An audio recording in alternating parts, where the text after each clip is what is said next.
स्वाध्यायः परमः। Doctor Baba Saheb Ambedkar open university.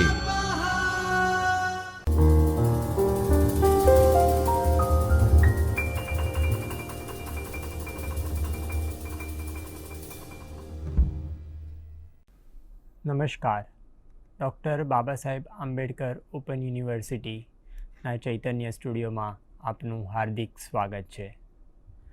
મારું નામ વંદન ગૌર છે.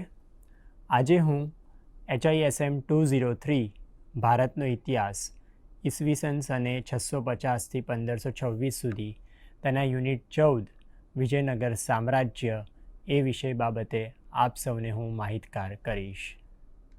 ઉત્તર ભારતમાં દિલ્હી સલ્તનતના પતનની શરૂઆત થઈ રહી હતી ત્યારે બીજી બાજુ દક્ષિણ ભારતમાં વિજયનગર અને બહમની રાજ્યોનો ઉદય થયો હતો.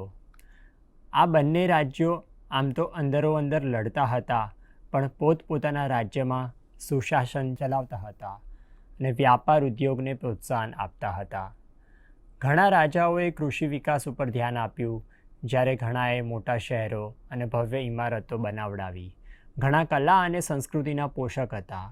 આમ 14મી સદીમાં દક્ષિણ ભારતમાં બે મોટા પ્રાદેશિક રાજ્યોનો ઉદય થયો.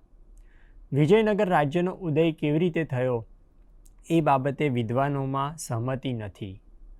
આ રાજ્યનો શરૂઆતી ઇતિહાસ બહુ મળતો નથી, પણ એવું મનાય છે કે હરિહર અને એના ભાઈ બુક્કાએ આ રાજ્યની સ્થાપના કરી હતી. પરંપરાગત ઇતિહાસ પ્રમાણે બંને ભાઈઓ 5 ભાઈઓના એક પરિવારમાંથી આવતા હતા. એક મત પ્રમાણે આ પરિવાર વારાંગલના રાજાઓના ખંડિયા રાજા હતા. પછીથી આ લોકો કંપીલીના રાજાઓની સેવામાં જોડાઈ ગયા હતા. આગળ વધતા મંત્રી પણ બન્યા હતા. જ્યારે મુહમ્મદ તુગલકે કંપીલી ઉપર યુદ્ધ કર્યું હતું ત્યારે આ બંને ભાઈઓને કેદ કરીને દિલ્હી લઈ ગયા હતા અને એમનું ધર્મ પરિવર્તન પણ કર્યું હતું.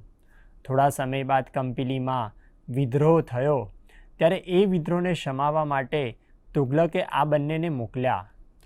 આ તકનો ફાયદો ઉઠાવીને બંને ભાઈઓ વિદ્રોહ દબાવવાને બદલે વિદ્રોહમાં જોડાઈ ગયા અને ઇસ્લામ ધર્મને છોડી દીધો. પરંતુ ઘણા આધુનિક ઇતિહાસકારો આ ઘટનાને ઐતિહાસિક નથી માનતા. તેઓનું માનવું છે કે હરિહર અને બુક્કા કર્ણાટકના 75 નાયકોના સમૂહમાં હતા અને એમને તુગલક સામે વિદ્રોહ કર્યો હતો. આ લોકો ચુસ્ત શૈફ પરિવારમાંથી આવતા હતા, પરંતુ અંતે એટલું કહી શકાય કે વિજયનગરના રાજાઓ બહુ મજબૂત થયા અને તેમના વહીવટમાં તમિલ, તેલુગુ અને કન્નડ આ ત્રણેય પરંપરાઓનો સમાવેશ થાય છે. એટલે એમ કહી શકાય કે વિજયનગર રાજ્યે આખા દક્ષિણ ભારતનું પ્રતિનિધિત્વ કર્યું. 14મી સદીમાં દક્ષિણ ભારતમાં હોયસાલા રાજ્ય સિવાયના દરેક રાજ્ય મુસલમાન રાજાઓના કબજામાં આવી ગયા હતા. અલાઉદ્દીન ખિલજી અને ત્યારબાદ મોહમ્મદ બિન તુગલકે એક પછી એક એમ દક્ષિણ ભારતના મોટા ભાગના રાજ્યો ઉપર ચઢાઈ કરી પોતાને કબજે કરી લીધા હતા, જેમાં દેવગિરીના યાદવો, વારંગલના કાકતીય, મદુરાઈના પાંડ્ય અને કાંપીલી રાજ્યનો સમાવેશ થાય છે. ફક્ત દ્વાર સમુદ્રના હોયસાલા જ એક સ્વતંત્ર રીતે રાજ્ય કરી રહ્યા હતા. એવા સમયમાં 14મી સદીના મધ્યાને હોયસાલાના રાજાઓ અને મદુરાઈના સુલતાન વચ્ચે યુદ્ધ થયું. આ યુદ્ધમાં 1343ની સાલમાં હોયસાલાના રાજા બલ્લાલ ત્રીજા મૃત્યુ પામ્યા.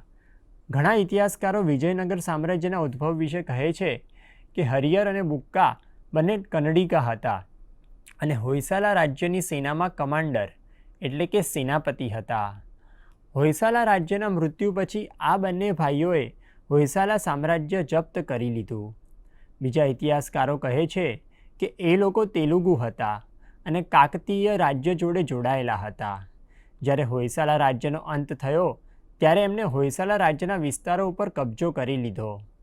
ત્યારબાદ થોડા સમય પછી બુક્કા ફરીથી મદુરાઈના સુલતાન સામે લડ્યા અને તેમને 1371માં હરાવી દીધા. ઇતિહાસકારો એક વાત દ્રઢપણે માને છે કે બંને ભાઈઓને વિદેશી આક્રમણ સામે લડવાની પ્રેરણા એમના ગુરુ વિદ્યારણ્યએ આપી હતી.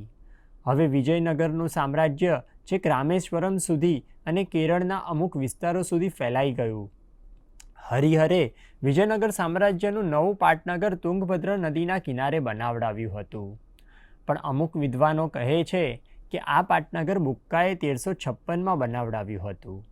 આમ વિજયનગરની સ્થાપના 1336માં હરિહર અને બુક્કા, જે સંગમ વંશના હતા, તેમણે કરી હતી, જેમનો મુખ્ય ઉદ્દેશ્ય દક્ષિણ ભારતમાં વિદેશી શાસકોને દૂર કરવાનો હતો. વિજયનગર સામ્રાજ્ય 1646 સુધી ચાલ્યું હતું, પણ 1565ના તાલીકોટના યુદ્ધ પછી એમની સત્તા ઘણી ઘટી ગઈ હતી. આ સામ્રાજ્યનું નામ એમના પાટનગર વિજયનગર ઉપરથી પડ્યું હતું. વિજયનગર સામ્રાજ્યની સ્થાપના પછી શરૂઆતના 20 વર્ષમાં હરિહરે તુંગભદ્રા નદીની દક્ષિણ બાજુના મોટાભાગના વિસ્તાર ઉપર કબજો કરી લીધો હતો. 1356માં હરિહરનું મૃત્યુ થયું. ત્યારબાદ રાજા બુક્કાએ 1374 સુધીમાં તો આરકોટ, મદુરાઈ, ગોવા અને તુંગભદ્રા નદીને અને કૃષ્ણ નદી વચ્ચેનો બધો વિસ્તાર જીતી લીધો હતો. તેમણે ચીનના સમ્રાટ પાસે દૂતાવાસ પણ મોકલ્યો હતો. વિજયનગર સામ્રાજ્યએ હવે શાહી પદવી પ્રાપ્ત કરી લીધી હતી. બુક્કાના સંતાન હરિહર બીજા 1377માં બુક્કાના મૃત્યુ પછી રાજા બન્યા અને તેમણે વિજયનગર સામ્રાજ્યને આખા દક્ષિણ ભારતમાં ફેલાવી દીધું. હરિહર બીજા પછી રાજા દેવરાય પહેલાએ ઓરિસ્સાના ગજપતિ સામે જીત હાંસલ કરી અને મહત્ત્વના કિલ્લેબંધી અને સિંચાઈના કામો કર્યા. તેમણે તુંગભદ્રા નદી પર એક બંધ બાંધ્યો, જેથી શહેરમાં પાણીની અછત દૂર કરવા માટે નહેરો લાવી શકાય. આ નહેરોએ આસપાસના ખેતરોને સિંચાઈનું પાણી પૂરું પાડ્યું, કારણ કે કહેવામાં આવે છે કે આ નહેરોથી તેમની આવકમાં જંગમ વધારો થયો.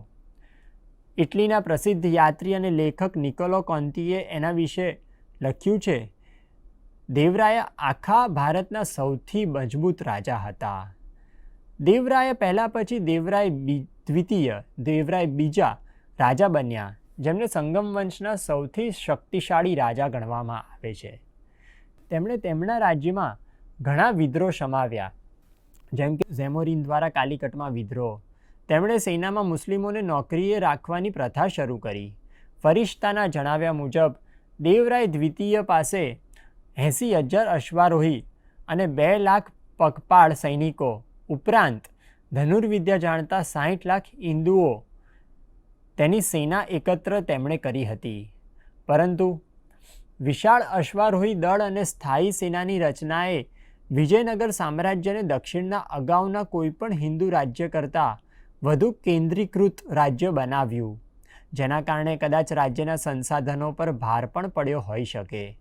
દેવરાય દ્વિતીયને ઇમ્મડી દેવરાય તરીકે ઓળખવામાં આવતા હતા. દિંડીમાં કરીને તેમના દરબાર કવિ હતા. પર્શિયાના પ્રસિદ્ધ લેખક અને યાત્રી અબ્દુલ રઝાકે તેમના રાજ્યની મુલાકાત લીધી હતી.